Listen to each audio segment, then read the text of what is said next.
Alam niyo naman, ni-railroad nitong acting OIC ng Ombudsman etong mga kaso laban kay Secretary Boying Remulla.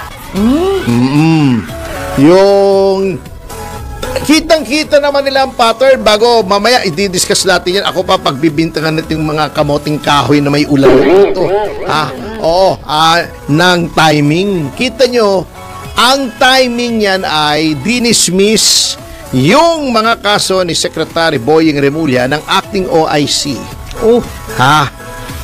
Timing na timing ay nagkakaroon ng deliberation ng JBC at ipinagsasaksakan ni Secretary Boying Remulla ang sarili niya.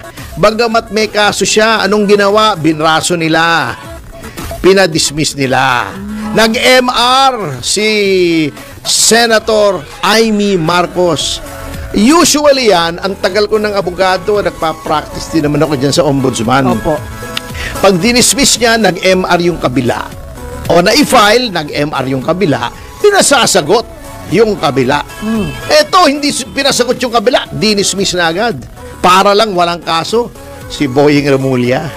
Eto pa, it gets even worse.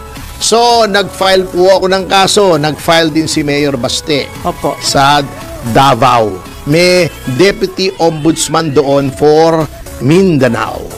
Dito naman sa main office, final ko. Opo. Okay. Mga kaso po itong lehitimo. Ano yung kasong final ko? Hindi ba matagal ko nang sinasabi? At yan ay nasa media reports last year pa. Napafailan ko ng arbitrary detention si Justice Secretary Remulla at si Director Jimmy Santiago. Bakit? Sapagkat inaresto nila si Cassie Leong at saka si Sheila Guo doon sa immigration. Pagkatapos sila ay na-intercept sa Indonesia at ibinalik dito. Okay, papaliwanag ko kasi yung mga sinasabi ng mga ulalo na hindi nakakaintindi. Meron daw namang warrant. Mga kasama, wala pong warrant si Cassie Leong at si Sheila Guo. Okay. Eto. Ang meron po sila ay they were cited in contempt ng Senado at ng House. That is not a warrant of arrest. Ang pag-cite sa iyo sa contempt ay iuutusan yung OSA, Office of the Senate Sergeant at Arms, at yung House Sergeant at Arms to take you into custody. Ang warrant of arrest po ay ini-issue ng husgado. Husgado lang po ang nakakapag-issue ng warrant of arrest in connection with a crime na nagkaroon na po ng preliminary investigation at sinampa na sa korte. So wala pong warrant. Anong ginawa? Nandun po, very clear sa affidavit of arrest ng mga NBI agents. Kinuha daw sila sa Bureau of Immigration dahil nagba-violate sila ng Passport Act at ng Law on Obstruction of Justice. Ngunit, pwede ka lang mag-aresto ng walang warrant ng isang tao. Opo. Meron pong mga kondisyones kasi ang general rule sa ating konstitusyon, hindi pwede mag-aresto ng walang warrant. That is the rule. Opo. Ano exception? When a person is about to commit, is committing, or has committed a crime. Okay. May nakakita sa'yo, pwede kang kahit mamamayan citizen's arrest. Pwede ring any law enforcement officer. Ano yung committing? Ano yung about to commit? May nakita ka. Nagbubunot ng baril, may babarilin. Commission of a crime yun, homicide yun or murder as the case may be. Pwede mong hilihin yun. May bumaril, nakita mo. Okay. Yung tao bagsak, arestuhin mo, pwede. Walang warrant. has just committed a crime. Katatapos lang mag-commit ng crime. Opo. At yung law enforcer has reasonable grounds to believe that yung taong inaresto niya, yun ang nag-commit ng crime. Halimbawa, may nag-snatch. Hindi mo naman nakita yung snatching. Opo. Sumigaw yung babae, magnanakaw, kinuha yung bag ko. Nakita mo may tao, tumatakbo, siya. may dalang bag. Opo. Yun, pwede yun. He has just committed a crime. Pwede yun, pero dapat nakita mo. Ito yung obstruction of justice. Ang sinasabi nila, hindi naman dito sa Pilipinas ginawa. Sa labas. Sa Indonesia, kung meron man kung meron man. Unang-una, walang jurisdiction ang korte ng Pilipinas o ang law enforcers ng Pilipinas. Dahil crime is jurisdictional. Ayun pala eh. Sa lugar, yung venue is jurisdictional. Pag hindi dito ginawa, hindi pwedeng kasuhan dito. Yun lang ang ginawa sa Valenzuela. Hindi mo pwedeng i-file sa Makati. Okay. Ganun po kahigpit sa crime. Lalo na hindi ginawa sa Pilipinas. Yung sinasabi nilang violation ng Passport Act, nung in-inquest, lumabas, wala naman palang violation ng Passport Act si Cassie Leong kasi Pilipino siya, born here. Valid yung passport. Anong problema? Wala naman siyang alias katulad ni Alice Guo. So, malinaw na malinaw, mali yung ginawa ng NBI. Okay? Paano yun? Yun nga, kini-question nga namin. Dapat yun, upon nag-intercept yung dalawa at binalik sa Pilipinas at nasa Bureau of Immigration, tinurn over ng Bureau of Immigration sa House. Kasi yun ang merong order of contempt eh. Nauna yung House kesa sa Senate. Kaya nga, kinukuha ng House eh. Kinuha din naman ng House after 3 days pa. In the meantime, na hindi nila tinurn over yon sa House at wala silang warrant at aminado sila under oath kasi kinross-examine ko yung agent. Yes. Nung in-arrest nyo, may warrant kayo, wala.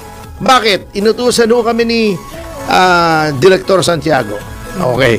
Nung tinanong ko naman, kinwestiyon ko na nandoon ako sa BI, eto, magkalalay detector test ako. Sir, bakit naman inaresto ito? Wala naman kayong warrant. Utos ng secretary. Ganun lang. So dinamanda ko. Ito ngayon ito ang problema ha. Kitang-kita nyo kung paano binabraso. Dinidisregard. Isinasantabi. Hindi sinusunod ang batas. Okay. Nag-file po ako. Ayaw idakit. Para hindi mapapunta ro sa system. Para mabigyan pa ng clearance si Remulla. Okay. Sabi nila, ini-evaluate daw nila. Evaluation. Eto. Hindi na po valid yang sinasabi nilang evaluation. Dati kasi po, pag file ninyo, ini-evaluate, saka pina-file. Tinitingnan kung ipa-file o hindi. Ayun. Diyan nagkakaroon ng kalokohan noon. Okay? Diyan nagkakaroon ng kalokohan. Yung sinasabi nilang parking fee. Minsan, may mga corrupt, nagbabayad, hindi ko naman sinasabing lahat, maraming matino sa ombudsman. Napakarami. Kaya lang, sabi nga nila, sa bawat gubat ay may ahas. May nagbabayad, wag mo munang itapusing evaluation ng matagal para wala akong kaso. Ang ginawa ng dating ombudsman, si Justice Samuel Martires, naglabas siya ng isang memorandum. Ang sinasabi dito sa memorandum na ito, na may petsang May 5, 2025, yan, wala ng evaluation. Automatic. Pagka may nag-file ng kaso, i-assign agad ng docket number, dalawa. Isang administrative at isang criminal. Because baka may administrative aspect yung ginawang krimen. Okay. At iraraffle agad sa Graft Investigation and Prosecution Office, iimbestigahan agad para maputol yung kalokohan dun sa evaluation. Grabe, no? Hindi nila sinunod ito, ayaw nilang idakit. Kaya nag-demand ako, sinulatan ko sila, idakit nyo. Hindi pwede yan, merong memorandum order. Alam mo ang ginawa? Nag-issue ng bagong memorandum order, hindi na daw valid ito. Hindi na daw automatic docketing, suspended. Oh, Para lang hindi magkaroon ng kaso si Remulla. Can you imagine? Para sa isang tao, binababoy nila yung rules ng ombudsman. hala. Para sa isang tao. Imagine niyo yan. Oh. Okay, ito pa ang kalokohan ha. Sinabi yung sa akin daw hindi idadakit. Dahil, Eto pa. Dahil wala nga daw visa yung May 5, 2025 Overdue na order. Oo. Okay. Superseded. Eto pa ang kalokohan. Saan ka nakakita ng ganito? Yun daw suspension ng automatic docketing. Retroactive for 10 days. I-apply. Pabaliktad ng petsa. Bakit? Kasi nadakit yung kay Mayor Baste. Nadakit. Gusto nilang tanggalin yung dakit. Can you imagine? Nakadakit na. Pinatatanggal yung dakit. Ganon katindi ang ginagawa. Ngayon, question.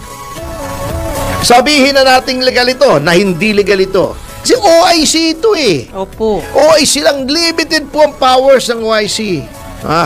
Okay. Eto ba, paano natin ma-expect na ang isang ombudsman, halimbawa na-appoint si Boying Remullang ombudsman, na pag nangyari yun ay talagang pinagtampuhan na tayo ng langit. Sinasabi ko sa inyo. Paano mo ma-expect na independent yan when lahat ay ginawa ng mga nasa kapangyarihan para isiksik siya sa ombudsman? Anong independence niyan? Utang na loob niya. Ayun. Sa Malacanang ang pagiging ombudsman niya dahil hindi lang siya in-appoint kasi yun talaga ang poder ng Pangulo Opo. i-appoint. Hindi lang siya in-appoint, pinagpilitan pa siya. Pinagpilitan pa. Lahat ng batas ay hindi nila susundin, mai-appoint lang si Remulla. Paano magiging independent yan? At anong klaseng ombudsman ang ayos sumunod sa batas? Wala na. Di ba? Ngayon, eto pa. Gusto pa ni Boying Remulla na wag sundin yung tradisyon na yung shortlist ay wag doon kumuha ang Pangulo. Hala. Nasa konstitusyon yun. Actually, sinubukan niyang gawin noon ni President Gloria Macapagal Arroyo. Pero, hindi sumunod ang JBC, hindi pinagpilitan ni Mrs. Arroyo, in fairness to her. Anyway,